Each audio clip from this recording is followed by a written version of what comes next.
അതായത് നമ്മുടെ ഇപ്പോഴത്തെ ഇൻഡസ്ട്രിയുടെ ഒരു സാഹചര്യമുണ്ട്. അതായത് മുൻപ് ഒരു 99 ദിവസം 100 ദിവസം ഒക്കെ കിട്ടിയിരുന്നൊരു വിൻഡോ ഇപ്പം നമുക്ക് ഒരു 28 ദിവസമൊക്കെ ആയിട്ട് ചുരുങ്ങിയിട്ടുണ്ട്. അതായത് 28 ദിവസമൊക്കെയാണ് നമ്മുടെ മാർക്കറ്റ് ഫോഴ്സസ് സിനിമ തിയേറ്ററിൽ നിൽക്കാൻ അനുവദിക്കുന്നത്. അതിനുശേഷം അത് OTT പ്ലാറ്റ്ഫോംസിലേക്കും ടി വിയിലേക്കും ഒക്കെ ചുരുങ്ങി കൊച്ച് 4 ഇഞ്ച് 5 ഇഞ്ച് സ്ക്രീനിലും ടി വിയിലേക്കും ഒക്കെ ആയിട്ട് മിനിയേച്ചർ രൂപത്തിലാണ് പിന്നെ അത് നിങ്ങൾക്ക് കാണാൻ പറ്റുക. അപ്പം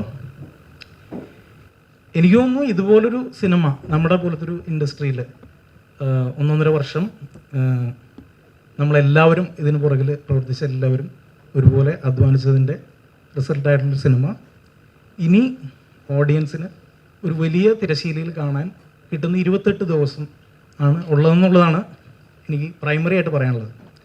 അപ്പോൾ അത് എങ്ങനെ കാണണം എങ്ങനെ കാണാതിരിക്കണം എന്നൊന്നും ഒരിക്കലും ഒരു ഡയറക്ടർ എന്നുള്ള നിലയിൽ ഞാൻ പറയില്ല. പക്ഷേ അത് ഉറപ്പായിട്ടും വലിയ സ്ക്രീനിന് വേണ്ടിയിട്ട് ഉണ്ടാക്കിയിട്ടുള്ള സിനിമയാണ്. അത് അങ്ങനെ തന്നെ ഓഡിയൻസ് എല്ലാവരും കാണണമെന്ന് ഞങ്ങൾ ആഗ്രഹിക്കുന്ന സിനിമയാണ്. അല്ല, ഇത് ഞാൻ ഒറ്റ കാര്യം പറയുന്നുള്ളൂ. സിനിമയുടെ വേഗത, കഥ പറയുന്ന രീതി, നരേറ്റീവിന് യൂസ് ചെയ്തിട്ടുള്ള ടെക്നിക്സ്, അപ്പോൾ ഇതെല്ലാം നമ്മൾ കണ്ട് പരിചയിച്ച സിനിമയിലെ പോലെ തന്നെ ആവണമെന്ന് നമ്മൾ എന്തുകൊണ്ട് ചാട്ടി പിടിക്കണം? ഞാൻ പറയുന്നത് നമ്മുടെ വാലിബൻ എന്ന് പറയുന്നത് ഫെരാരി എഞ്ചിൻ വെച്ച് ഓടുന്നൊരു വണ്ടിയല്ല. ഇതൊരു മുത്തശ്ശി കഥയുടെ വേഗത മാത്രമുള്ള ഒരു സിനിമയാണ്. അപ്പോൾ അതിൽ നമ്മൾ ഒളിപ്പിച്ചിരിക്കുന്ന വലിയ കാഴ്ചകളുണ്ട്. പക്ഷെ അതിൻ്റെ വേഗത 100% അപ്പോൾ അത് നമ്മൾ ഇനീഷ്യൽ നമ്മൾ ഇൻ്റർവ്യൂസിലെല്ലാം ഒരുപോലെ ഞങ്ങളുടെ ടീം മുന്നോട്ട് വെച്ച കാര്യം തന്നെയാണ്. അപ്പോൾ അതിന് എന്താ പറയുക, അതിൻ്റെ വേഗത പോരാന്ന് പറയുന്നതിൽ എനിക്ക് അഭിപ്രായ വ്യത്യാസമുണ്ട്. അല്ല, ഞാൻ പറയുന്നത് ഇത് നമ്മുടെ കാഴ്ച എന്ന് പറയുന്നത് വേറൊരുത്തിൻ്റെ വാക്കിനെ അടിസ്ഥാനപ്പെടുത്തി ആവരുതല്ലോ. നമ്മുടെ കാഴ്ച മാത്രമാണ്.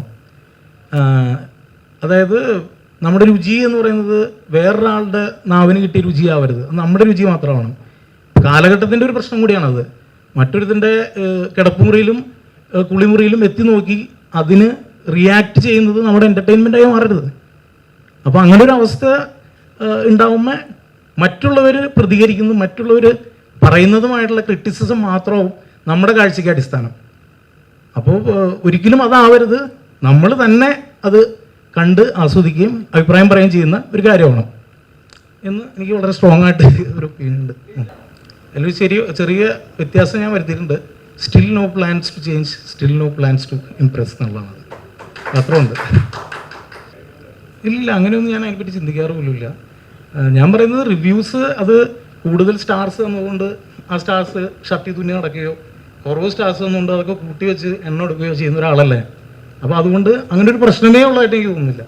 ഇത് ഓരോരുത്തരും അവരവർ നമ്മുടെ മലയാളത്തിൻ്റെ മോഹൻലാൽ മലയാളത്തിൻ്റെ സിനിമ അതിനെ കൺസിഡർ ചെയ്യണമെന്ന് എനിക്ക് സ്ട്രോങ് ആയിട്ട് തോന്നുന്നുണ്ട്.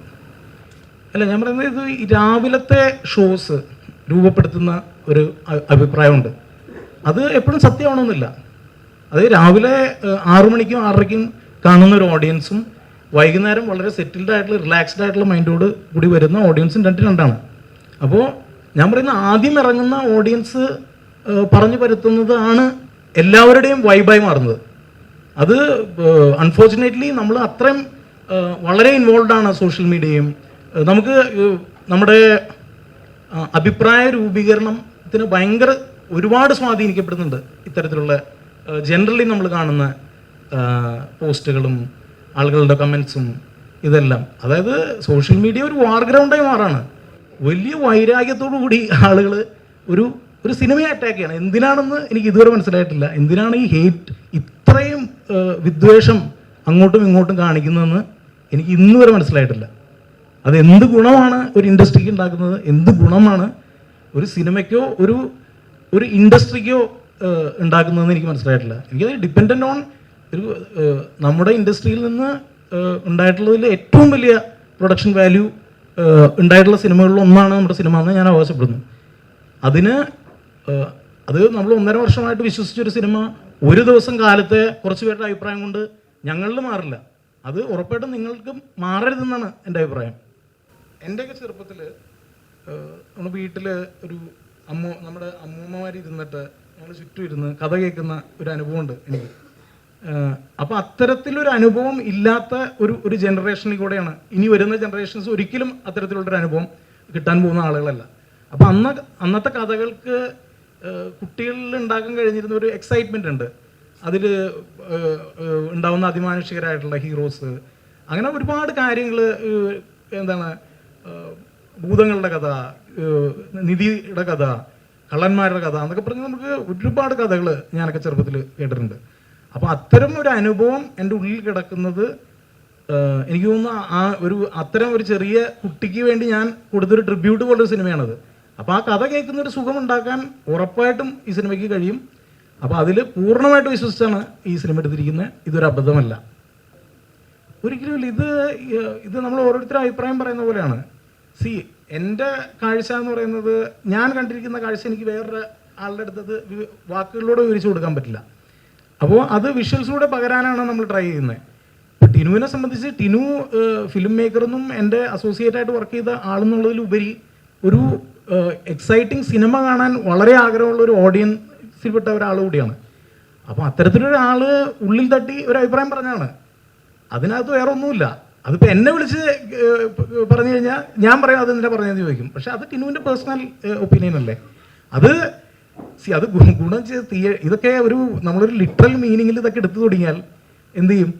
അതായത് നോ പ്ലാൻസ് ചെയ്തെന്ന് പറഞ്ഞിട്ടുണ്ടെങ്കിൽ നാളെ ഞാൻ ഷർട്ട് മാറാമെന്ന് പറഞ്ഞിട്ടുണ്ടെങ്കിൽ വല്ല ചെയ്യാൻ പറ്റും എനിക്ക്. അപ്പോൾ അതുപോലെ ഒരു വളരെ സിമ്പിളായിട്ടൊരു ഒപ്പീനിയൻ മേക്കിംഗ് ആണത്. അതിൻ്റെ ലെവലിൽ എടുത്താൽ മതി എന്ന് മാത്രമേ പറയാനുള്ളൂ. അതിൽ അത്തരത്തിലുള്ള എക്സൈറ്റ്മെൻറ്റുകൾ ഉറപ്പായിട്ടും ആ സിനിമയ്ക്കകത്തുണ്ട്. അല്ല, ഇത് ഒരാളെയും ഇവിടെ ഇരുന്ന് കുറ്റം പറയാൻ വേണ്ടി ഉള്ളൊരു പ്രസ് മീറ്റ് അല്ല അത്. പക്ഷേ ഞാൻ പറയുന്നു, നമ്മൾ ഒരു പോയിന്റിലും പറഞ്ഞിട്ടില്ല ഇത് മാസിയായിട്ട് ഫാൻസിന് വേണ്ടി എടുക്കാൻ പോകുന്ന ഒരു സിനിമയാണെന്ന് ഒരു പോയിന്റിലും പറഞ്ഞിട്ടില്ല. നമ്മൾ കൃത്യതയോടുകൂടി പറഞ്ഞിട്ടുണ്ടായിരുന്നു ഇത് ഒരു അമർചിത്ര കഥാ സ്വഭാവമുള്ള എപ്പിസോഡിക്കലായിട്ടുള്ള ഇവൻസ് ഉള്ള ഒരു യോദ്ധാവിൻ്റെ യാത്ര ആണ് നമ്മൾ ഫോളോ ചെയ്യുന്നത്.